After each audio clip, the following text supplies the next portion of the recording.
Hey guys, I wish I could make every single video of mine about success, share my success stories, and hope I could say that I never made mistakes, but I made tons of them. So in this video, I actually did put a list together of top 10 mistakes that I made in the last 5-7 years.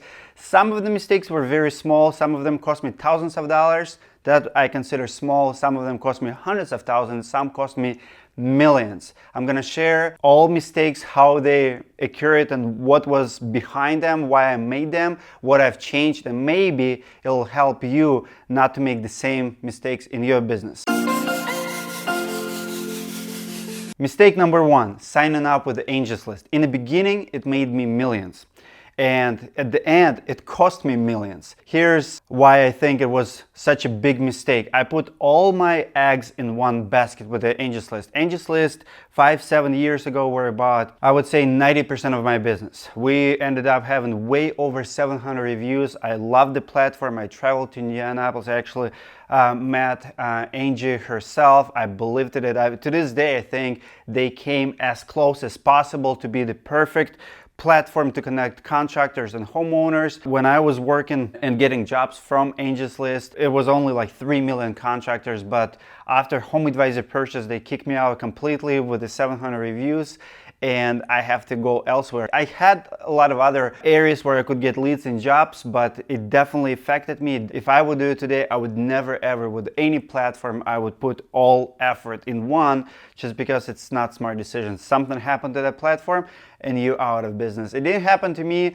but it definitely cost me millions of dollars. Mistake number two, applying for business loans and taking credit lines with the suppliers. For the first 2 years in business, I was absolutely debt-free. I only was using pretty much money, cash flow from the company to buy materials, to pay people, pay myself, pay everybody. But we're in Minnesota in the winter time. After 2 years in business, I decided to cancel interior services. So I've been doing like basement finishing and some other stuff. Decided not to do it anymore, focus on roofing only. But how are you gonna do it? What are you gonna do in the winter time? So I decided to take a loan. At that time, it sounded like a good idea because banks actually love roofers. Like, you show them your bank statement, you show them you have millions of dollars going through your account, everybody will throw you money. So it's not hard to get $100,000 to $300,000 loan these days. To be honest with you, it's not hard to take, but it's very hard to manage. What I learned and what I'm trying to fix now, it's very hard to manage even account with the supplier. In our line of work, you kind of have to. It's necessarily like, it's definitely evil,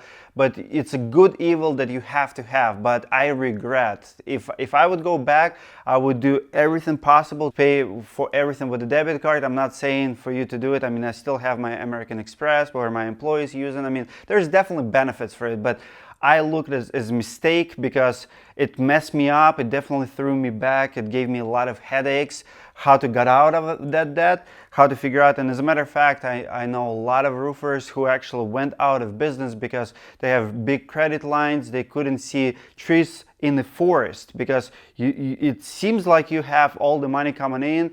You don't see the big bill from supplier, hitting you in November at the end of the season. Is boom, 100K you have to pay, and you just don't have enough money because you didn't see all the numbers. So definitely starting, I would say, too early applying for loans and getting credit lines, it messed me up, and it was a big mistake that I would avoid today. Mistake number three, picking up wrong materials to install. In our world, and I don't know what kind of business you do, but you will have to partner up with manufacturers because you probably commodity, you probably just do the service, and you have to have some kind of products to install. And early on, I jumped on bigger players. I didn't read the fine print. I literally signed on an iPad, and you're signing your life away. You think it's a partnership, they're gonna support you, and they do. They support you to the point, but then if something goes wrong, you're very limited. So for example, I have one supplier, like, I'm not gonna mention names here, but when you do the business with those companies, you limit yourself what you can and cannot do, and not often you actually understand it in the beginning.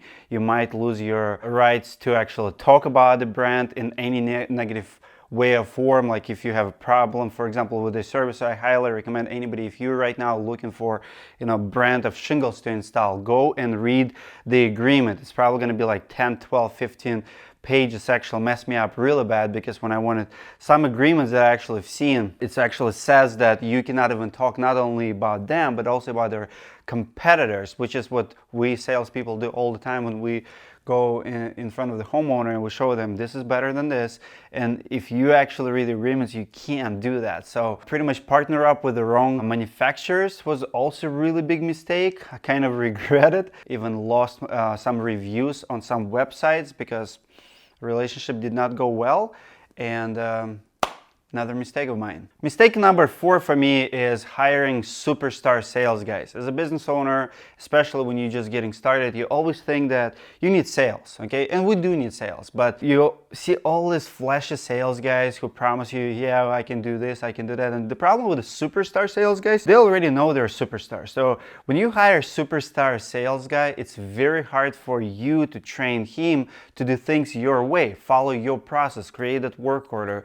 You know, you're gonna have attitude problems. Like most of the time, it's gonna be very hard for you to make him accountable. And what I've learned, like for example, one of my guys, he's been with me like for 3 years. When he walked in, I would never thought he's gonna become a superstar, and he did. He's kind of a mellow guy, very cool guy, like love him to death, but he's not aggressive.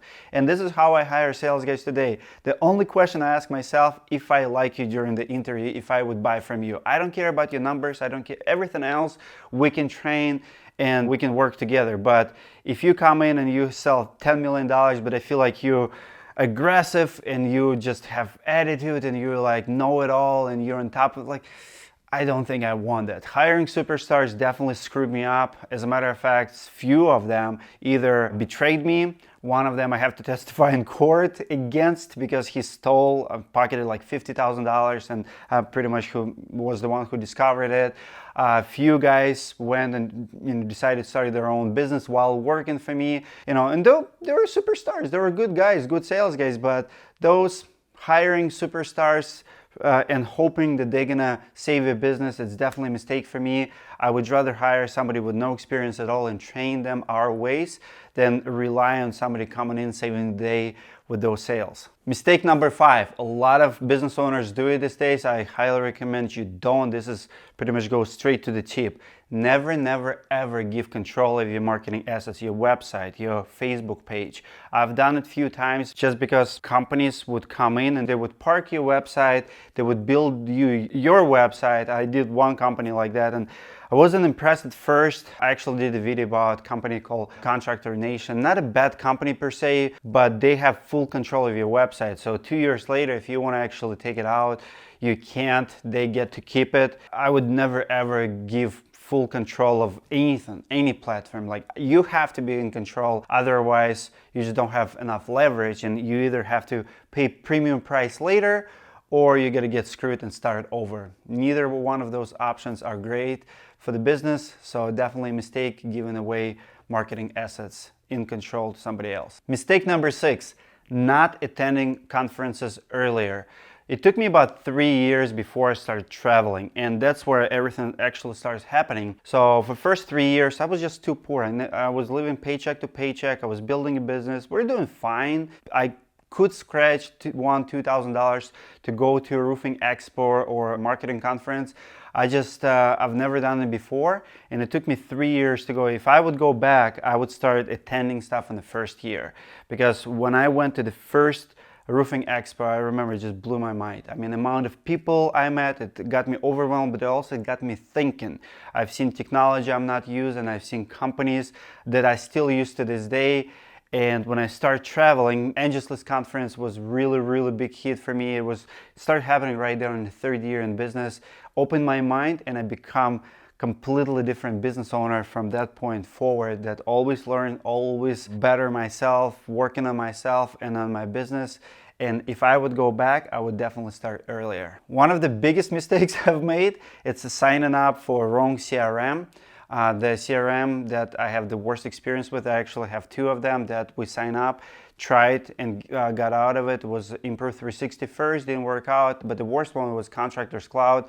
I pretty much got kicked out from Contractors Cloud over one Facebook comment. Somebody came in and we have slight dispute about billing. They were pretty much charging us for features we didn't have, so we just asked for a refund. They say no, like we moved on, not a problem. Like a few months later, somebody on the Facebook asked people feedback about Contractors Cloud. I made one comment. Comment was very simple, like just good platform, just be careful with their billing.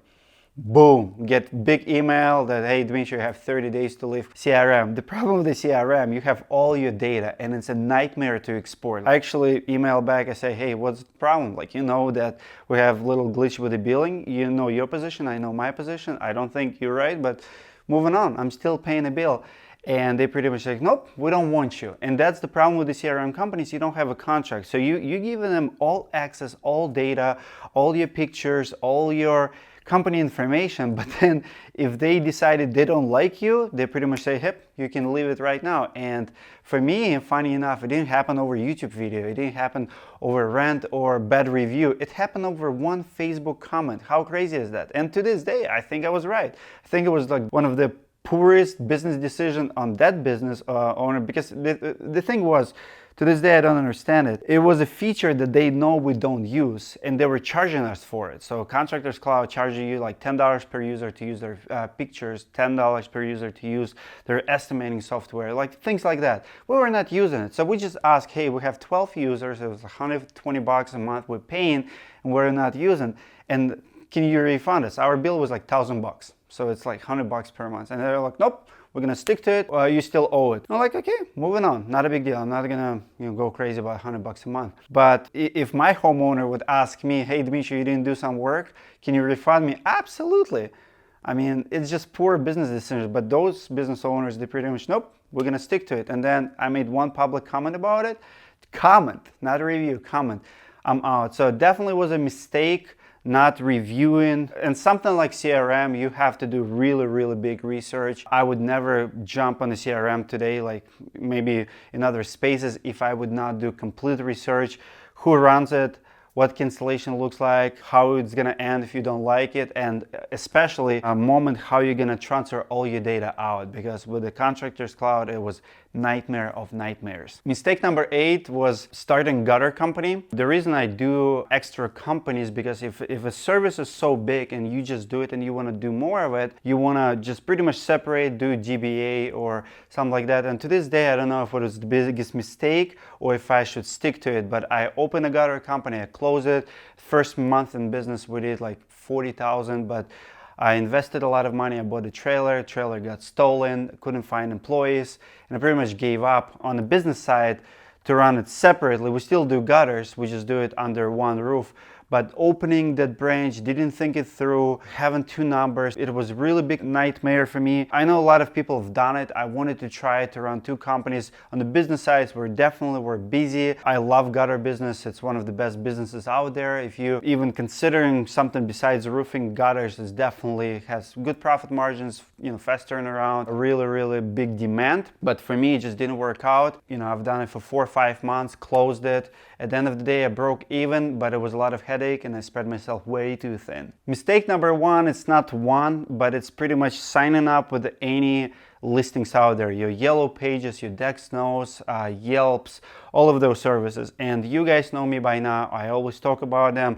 One of the reasons I always want to sign up, so I have opinion about it. And if it smells like a dog, if it walks like a dog, looks like a dog, it's a dog. So for me, the same with the scammer. If it sounds too good, if promises are ridiculous, don't believe in it. And I should know better, but I still kept signing up over the years. It's actually worked out for me because now I can go and teach you and make my marketing guides videos, and because I have a good idea and actually spend my own money in it. But was it a mistake? Absolutely. And my problem is, even when I was signing up for it, I already know that it was a mistake, but I thought, like, if I cannot figure it out, nobody can. And that's pretty much what happened. It cost me money, but I learned something and I can teach you that right now. Mistake number 10, I think it's pretty common for a lot of people. It's relying on marketers and maybe even partner up with marketers. And I partner up with quite a few people. I got them very close to my space, invited them, some of them to my house, to my business, and I thought like, okay, this guy gonna save the day. Maybe it's a Facebook marketer, maybe it's, you know, website guy, maybe. I mean, there's quite a few people around me that I always see as a partners instead of just a vendor and just, you know, business to business kind of transaction. I'm like, no, this guy is good. He can bring more business to me. And attempting to partner, it's actually screwed a lot of relationship. When you get somebody way too close to you and then you see that they are actually not working. Like, for example, I had a guy, he was charging me $2,500 a month, and at the beginning it was great. First couple months, amazing, we were best friends. And then I just asked him, what are you actually doing for $2,500? And he's like, well, I don't have to do much, the work is already done. And I'm like, so you charging me like $2,500 for like 2-3 hours of work per month? I mean, do you find it fair? I didn't mind to pay the bill, but I just want to make sure he's doing the work. He was not doing the work, so I'm like, you know what, it's just not working out. So partner up with the marketers who actually did not do the work. I would never do it again. I actually don't believe in partnerships. I would rather pay you, you know, $200 an hour hourly rate and make sure you work, then I would give you a portion of the business or something. I mean, partnership can happen, but just like marriages, the failure rate is pretty high. So those are my 10 mistakes. I would like to hear from you, yours. Comment below what's the biggest mistakes you've done, maybe some of the mistakes I've done you repeat it or you can relate to. Would like to hear from you. See you guys in the next video.